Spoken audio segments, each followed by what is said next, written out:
Well, J.R. Carter's one of the absolute all-time greats in quarter horse racing, Steve. He's had the most mounts, the most money earned, and as of last week, the most victories in the history of the sport, passing Alvin Bubba Brissett's all-time record. And J.R. is a guy who's got a long background in sports as a kid. I mean, he was a state champion in gymnastics, in wrestling. A lot of folks knew him for his flying dismount, where he would do the backflip off of a horse in a winning stakes race. He brought that out of retirement recently, so we're going to have to ask him about that when we get him on, about his backflip. But he's one of the really good guys. He represents other jockeys throughout the country in the Jockeys Guild, and a well-spoken, eloquent guy, an Oklahoman through and through, which I always love and appreciate as a person who spent a lot of time there in Oklahoma. And GR's really, the face of quarter horse racing. A 9-time, 10-time champion AQHA rider, for the season. Just a tremendous athlete all around, and a great rider, and a good guy on top of that. Well, and he had already, in terms of dollars earned, had already been the all-time leading rider in terms of quarter horse achievements, and then adds the actual number of career wins to over 36 something. I don't have the number close at hand. Yeah, he's approaching the 4,000 mark. That'll be the next milestone. So he's in the upper 3,000s and moving towards that 4,000 mark. So, in quarter horse racing, the season isn't year-round in a lot of places. Right. Los Alamitos, you get year-round racing. But to rack up that number of wins going around the country at various meets, riding from New Mexico to Texas to Louisiana to Oklahoma, Florida, California, it really takes an accomplishment to rack up what he has. Now I'm just counting up. He's been the champion rider 10 years between 1993 and 2012. Will give you an idea of how dominant he's been. He is in very elite groups of Hall of Fame recognition at places like Remington and Ruidoso. Has won virtually everything you can win in the quarter horse world. The All-American twice, and so much more. A huge list of stake wins. And G.R. Carter joins us now. G.R., thanks so much. Hi guys, thanks for having me. We appreciate it, and the focus for us, of course, on the thoroughbred side is what the jockey does for the horse and for the wagering opportunity and how they fit the circumstance. And of course, when it comes to quarter horse racing, the decision making is pretty instantaneous. Give us a feel for how many decisions you even have an opportunity to make on a horse as the gates are about to open. Yeah, you hit on a good point right there. The break is the race in the quarter horse racing, and so you're actually making those decisions even when you first get on the horse to warm him up, how much you want him actually keyed up, or how much you want him, the type of horse you might just want to be relaxed and more chilled.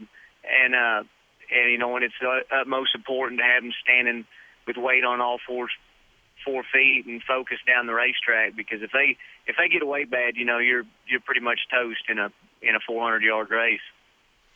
When it comes to the inner workings behind the scenes in the quarter horse world, give us a feel, because I'm always the first to admit it's not a side of racing that I follow closely. Similar kinds of circumstances with the long-standing relations with with outfits and basically working with agents to get rides, all the same elements that we deal with in thoroughbreds.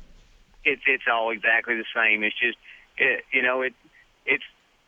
a horse, just like in thoroughbred racing. Of course, there's a better national scale in thoroughbred racing, it's coast to coast. The quarter horse race, is the biggest states are really Texas, New Mexico, Oklahoma, and California, and it's all the same things. You deal with the trainers primarily, and if you're going to be one of the best, you got to have an agent, and I've always had one, and I ride anywhere from 700 to 1,000 races a year for every year for the last 30. And the inner workings are all primarily the same. You want to try to get with the best trainers you can, because usually they got the best horses, and and the one thing that is probably a little bit different in quarter horse racing and thoroughbred racing, we have a lot more futurities and derbies that are the jackpot style races, to where the owners are actually paying their horses up into those races from a set time and making nomination payments and sustaining payments, and it's just a jackpot type of thing, to where they're usually a lot of the money. That's how a lot of the money is generated for those big purses, like the All-American is like $2.6 million, and a lot of it comes from the owner's payments. Well, and let me get Jeremy Plonk in here. Jeremy. GR, you talk about those trials and the big money, you know, the futurities and the derbies are now taking on even more money than ever in quarter horse racing. You have the luxury sometimes, in some of the top riders in the game, of qualifying more than one horse for these finals, and a lot of times for the same trainer. What goes into the decision on which horse to ride? Because sometimes in these finals you may qualify 3 of the 10 in the final and have to make that call. Who do you huddle with? Is it a discussion with the agent and the trainer? Are you involved, and what kind of feedback do you give? You know, you hit on a good point there. That's a tough decision. When you qualified 2 or 3 horses, say a race like the All-American, has to decide what to ride. You know, you want to.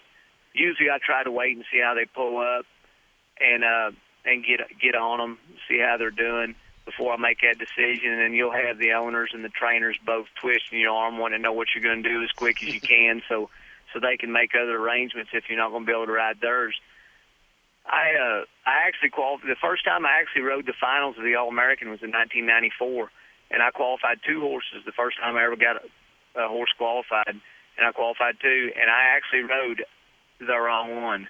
Mine threw a fit in the gate and got away bad, and didn't really seem to run a race after she threw a fit. And the other horse I qualified was a horse named Noblest Six, and he ran the race of his life at the perfect time on the outside for trainer Richard Fryan and jockey Chris Zamora, and won the All-American with me taking myself off of him. So that, if I wouldn't have ever won the All-American, like I did a few years later, and then another time, that'd be a pretty tough pill to swallow, to think that I took off the winner of the All-American.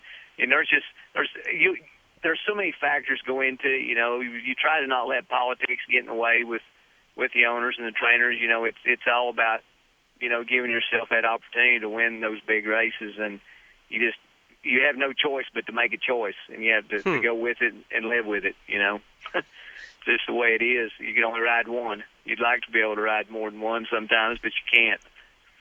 GR, I got to ask you too. When we think about the futurity and the programs that we're familiar with in the quarter horse world, the career of a quarter horse is on average much shorter, of course, than in thoroughbred racing, and the biggest money is for the 2-year-olds, for the babies. I mean, it's almost an inverted process than what we see in terms of thoroughbred racing.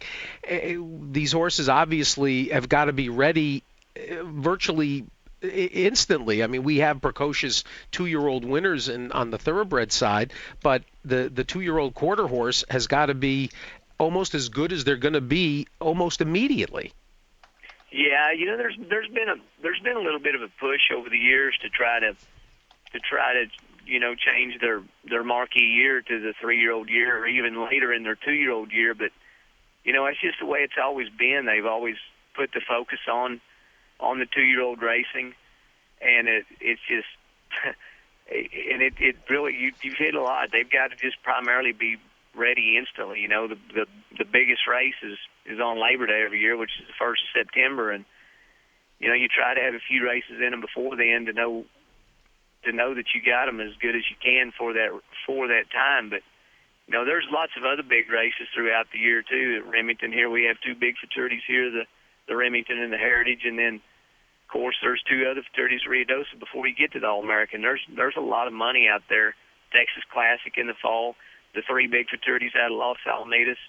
There's I guess half a dozen 2-year-old races worth $1 million area or more, and it seems like they've always just put their focus on the 2-year-olds. I don't know if the breeders don't want to have to drag themselves out tie their product up that much longer to get to the 3-year-old year, or if the people, the trainers and owners herself are just, used to getting instant gratification more or less and not wanting to wait. But it's a tough go. It really is. But that's just the way quarter horse racing's always been, and I don't foresee it really changing.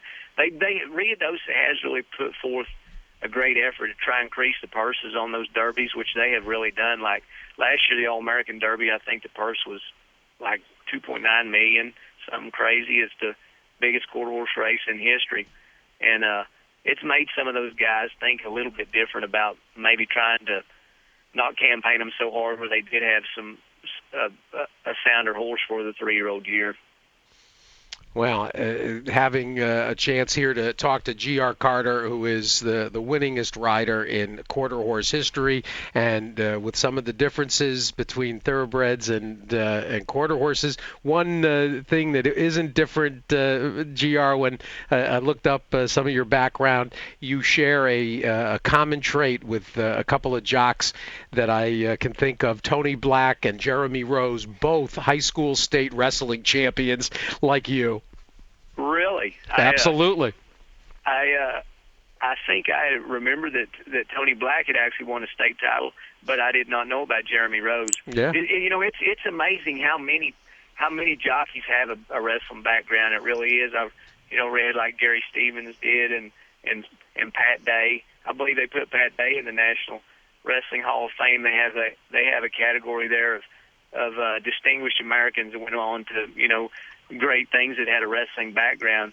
I think they did that to Pat right after he retired from the saddle. And that sport right there, it to me, it's the sport that makes a man out of a boy. And you learn so many things in wrestling that really relate to being a great race rider. Of course, just weight control and discipline and focus. It's a lot of things that directly would relate to race riding. Well, let me get Jeremy in. We got to wrap up, unfortunately, but Jeremy. GR, we talked a little bit last night, and you reminded me the reason you got out of gymnastics was you broke your tailbone. So you went for a sport that was a little less rough than gymnastics, and you ended up in rodeo and quarter horse racing.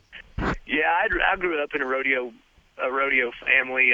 Had rode ponies and did the play day deals as a kid, and had kind of got away from it while I was so involved in gymnastics from 4th, 5th, and 6th grade. And after I got out of gymnastics, I got back into the rodeo, and I wrestled through high school, and just it's amazing how so many of the things I did as a kid really set me up to be a good race rider. Have a lot of the qualities that I needed. A horse background, wrestling, give me the ability to watch my weight and have that discipline it takes to stay focused and do different things. And of course, the rodeo background gave me I had a horse background, and the gymnastics really, I feel like really contributed to me staying injury free as far as jockeys go.